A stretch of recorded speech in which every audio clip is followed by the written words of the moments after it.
Hey everyone, this is Sean, the What's Up Dude. We are at Isle Cache Museum and Forest Preserve. We're going to explore the area, learn a little bit about the history, and have some fun.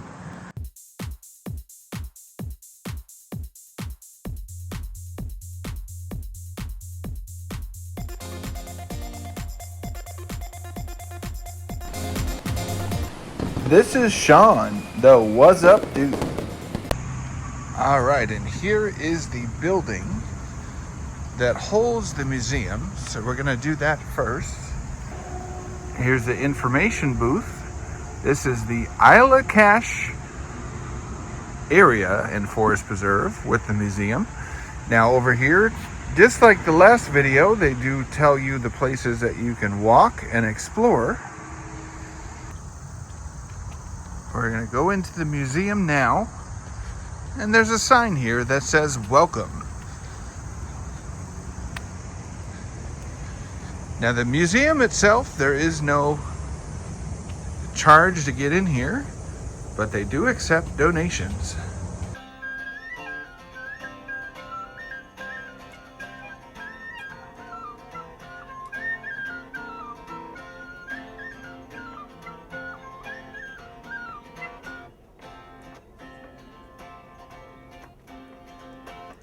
The property was acquired by the Forest Preserve District of Will County back in 1982, and prior to that, it was a privately owned property with several different homes and a church, and the building that's currently the museum was Murphy's Barn Restaurant.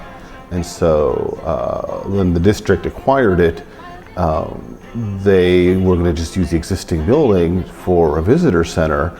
And then knowing that the name of the place was Isle Cache, or in French you say Isle Cache, they figured that this is an opportunity to talk about the French who were here early on in the French fur trade. So they turned the restaurant into a museum. And that was 1983, December of 83, then when it opened. And it was then that the story of the museum kind of slowly develops and evolves as this ends up being kind of the second visitor center owned by the district, but one that's focused on history as opposed to nature, which is really more the focus of what the district typically does. So it was a different animal for them and new directions, and so a bit of a challenge, but it's slowly the museum evolved. And like I said, we gathered up research, we put in exhibits, and we started to be able to tell the story of the Native Americans that were here, predominantly the Potawatomi and the Miami Indians, then incorporate in the French coming down from New France, present-day Canada, to trade with them, and talk about the different cultures and how they related to each other, how they intermingled. And it's a unique story that's being told. Well, the story itself is not unique, but the fact that we tell it in such detail here, you don't find really anywhere else in the Chicagoland area. So for a lot of people who are interested in learning about the early history of Chicago, this is a destination for you. So right in here, there's information on the parks and different areas that you can visit. When two worlds met, both were transformed. The fur trade brought big changes and shaped the history of the Great Lakes region. Its impacts touched the Native Americans, the French traders, the environment, and future generations. Signs of the Native American and French past are all around us. And there is the donation bin. And they even give you a place to leave your input. Now make sure you respect the rules of the museum. Here is a map.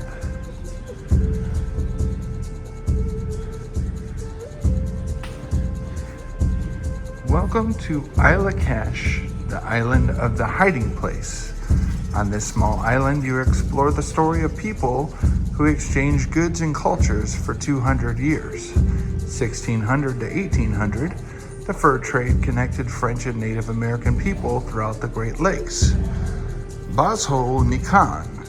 You might have heard this welcome greeting from the Native American tribe called the Potawatomi. Bonjour, mon ami. A French trader might welcome you with this greeting, meaning hello, my friend. Trade brought different worlds together.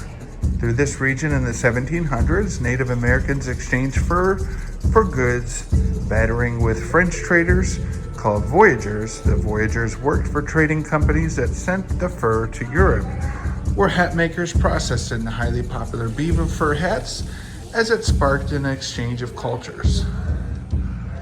Here's another map. And here's some of the fur and tools that they would use. A hidden story. In French, Isle Cachée means island of the hiding place. It's possible that French and Potawatomi met here to trade. Our voyagers might have stored trade goods here, but this island's exact history during the fur trade era remains a mystery. A cache is a hidden storage space. Rather than carrying all their goods with them on a long journey, voyagers often stashed items underground along their route. Weeks or even months later, they returned to retrieve the hidden cache. Native Americans also used caches to store dried beans, squash, and corn. And here's some fossil tracks. An example of a beaver dam, which there's a lot of those in this area. The fur trade story begins with the beavers thriving in North America rivers, wetlands, and woodlands. Beavers were practically everywhere in the 1700s, especially in the Great Lakes regions. For Native Americans and European traders, abundant beavers became a valuable resource as an important link between two different cultures. The fur was used constantly. Here's a video here showing what beavers do. And beavers were easy prey. Native Americans trapped beavers, so their daily activities were raiding the lodges when they knew the beavers were inside. Other animals with luxurious coats, such as otters and foxes, were harder to find. So they took the easy road and went after this cute little cuddly beaver. When two worlds meet, the fur trade brought changes for beavers in history. Beavers changed the landscape, and they also changed the course of history in North America. The demand for beaver furs to make European hats drove exploration of the continent and sparked wars amongst the French, British, and Native Americans. And by the early 1800s, this once abundant animal was nearly wiped out. So a variety of furs were very valuable. Here's a couple furs on the wall.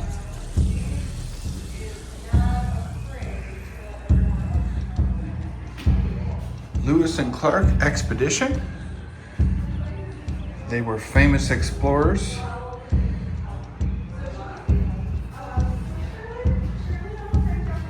Trade was a way of life of Native Americans. Long before Europeans came to the Great Lakes region, local tribes exchanged and shared resources. Trade was vital to Native American life, connecting different tribes across the Midwest and through North America. This is a map of the trade routes.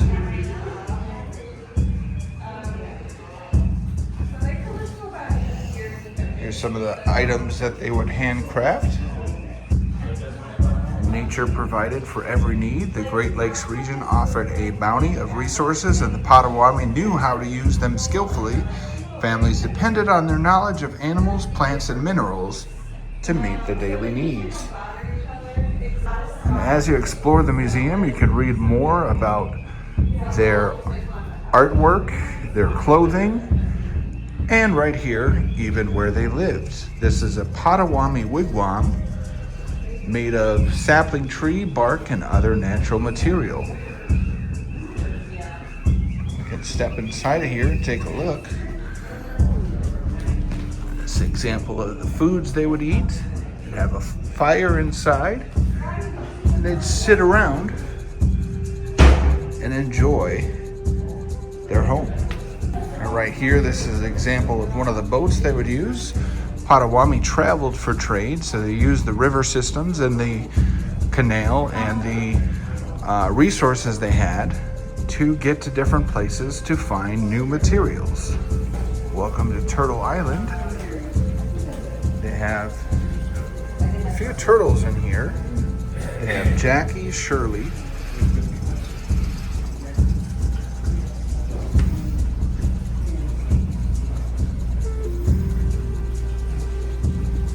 Turtle Fast Facts. So learn about the turtles while you're at the museum. And then they also have Hungry Hippo and Taco.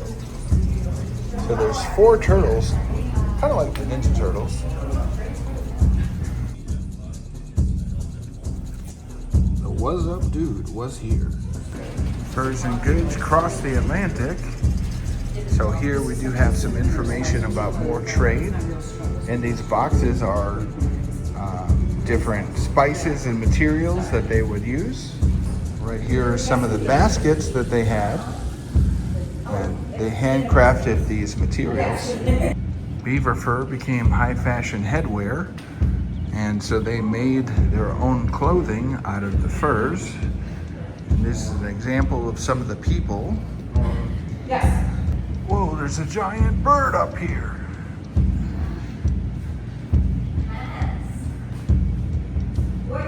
Some more of the stuff here. La Maison des Chapocs. I don't know if I pronounced that right, but here you can come in and put clothes on and wear hats from a different age and a different time. All right, it's modeling time. How do I look in this hat? What about this one? Yeah, howdy, partner. And here's the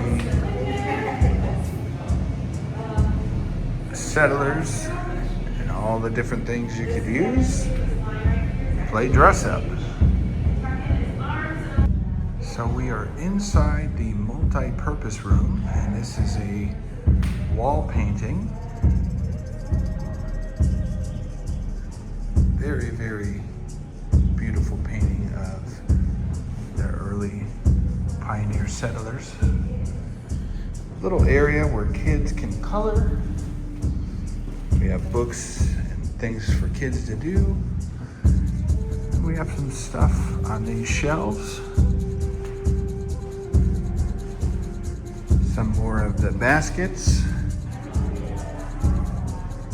And some animals. And here you can sit down in these chairs, relax, and enjoy the view of the birds that are flying around outside. Last but not least, they did have this guy out just a little bit ago, but this holds a turtle. It says Theodore. And I believe they may still have him because this is an environment, but he's not there. But he also does dig himself under. They do have seeds for sale as well, and then they even have a gift shop to remember your visit.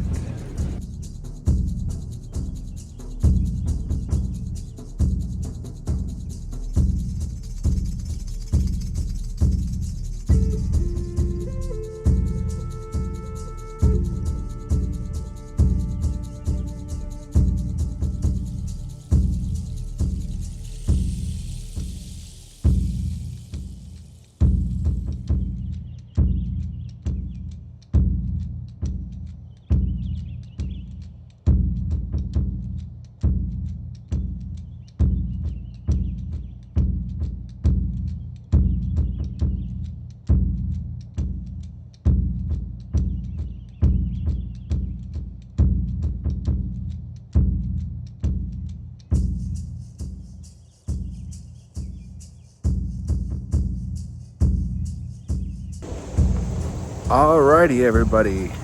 Well, you thought we were done, right? No, This place is massive. You can spend all day here. There's literally outdoor stuff that we can see that we're going to show you right now, and take another little walk. All right, here we go. And they do have some farming areas to show you the crops and things they can plant. Living on the land, striking a balance, natural bounty. Now here's a little area where you can sit down and enjoy the scenery by a fire. Sometimes they do that at night, and they have Native American reenactments. This is a pollinator garden. The earth laughs and flowers. Longhouse living, building a home and working together. These are all things you can read about how early Native Americans and settlers lived. Now the reason we're headed up here is because there is a building that was created by the natives that we can actually see.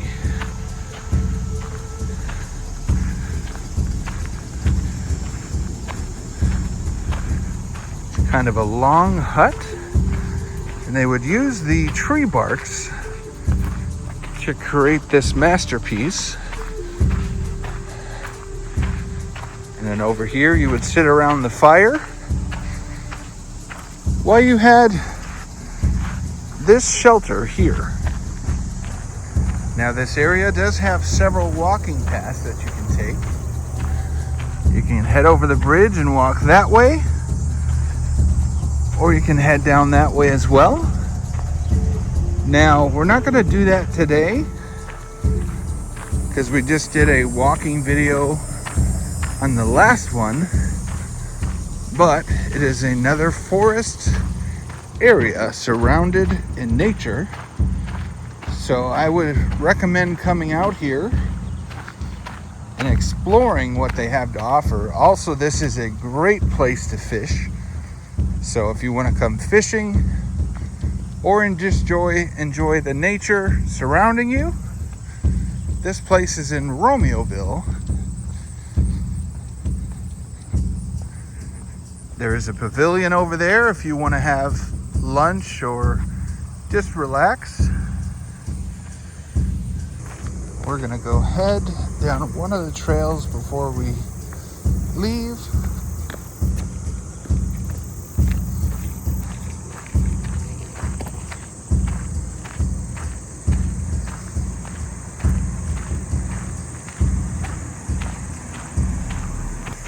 Here's a cutout of Pierre Murals, 1639 to 1727. He was a fur trader known as Les Mots, accompanied Louis Joliet and Father Jacques Marquis on their famous expedition down the Mississippi River in 1673. And we have found little Theo. He's about 10 years old, and they're letting him wander outside in his natural environment. All right, here we go. We're headed down this little area here to show you what they have.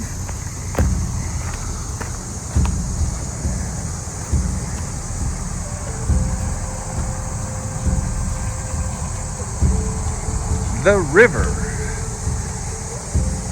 So they would live close to the river for resources. Locating a Potawatomi village near a river on stream was a strategic and important decision. River valleys and floodplains had rich, fertile soil and growing foods such as Three Sisters that were vital components of the Potawatomi diet. So imagine this area full of huts and homes, just like that one over there, a recreation of one, and natives living off the land. All right, everybody, that's a wrap on this video. We hope you enjoyed the nature and the history you learned. For now, this is the What's Up Dude signing off. Till next time. Please like, share, and subscribe so that I can explore new areas and go to more places in the future.